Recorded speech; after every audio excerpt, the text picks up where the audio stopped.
निर्वाणषटकम् मनोबुद्ध्यहङ्कारचित्तानि नाहं न च श्रोत्रजिह्वे न च घ्राणनेत्रे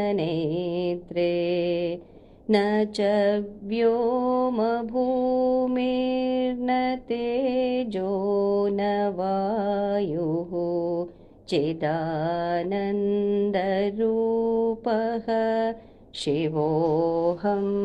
शिवोऽहम् न च प्राणसंज्ञो न वै पञ्चवायुः न वा सप्तधातुः न वा पञ्चकोशः न वाक्पाणिपादौ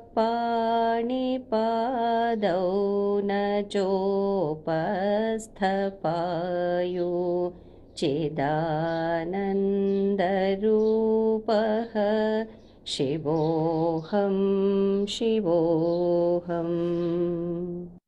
न मे द्वेषरागौ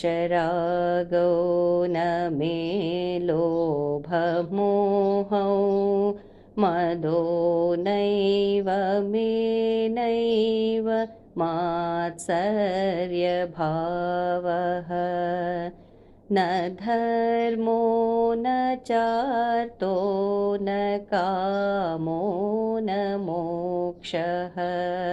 चिदानन्दरूपः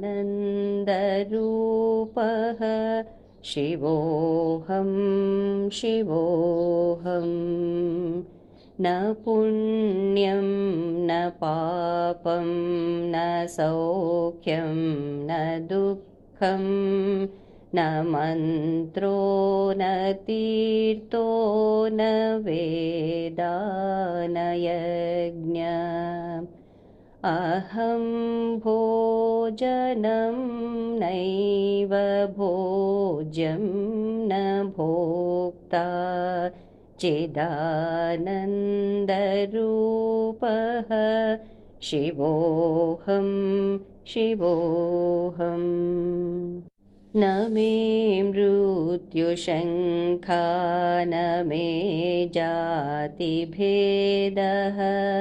पिता नैव मे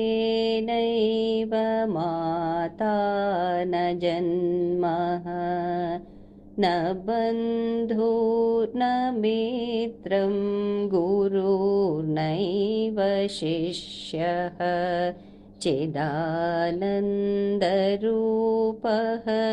शिवोऽहं शिवोऽहम् अहं निर्विकल्पो निराकाररूपो विभुत्वा च सर्वत्र सर्वेन्द्रियाणां न चासङ्गतं नैव मुक्तिर्न मेयः चिदानन्दरूपः शिवोऽहं शिवोऽहम् चिदानन्दरूपः शिवोऽहं शिवोऽहम्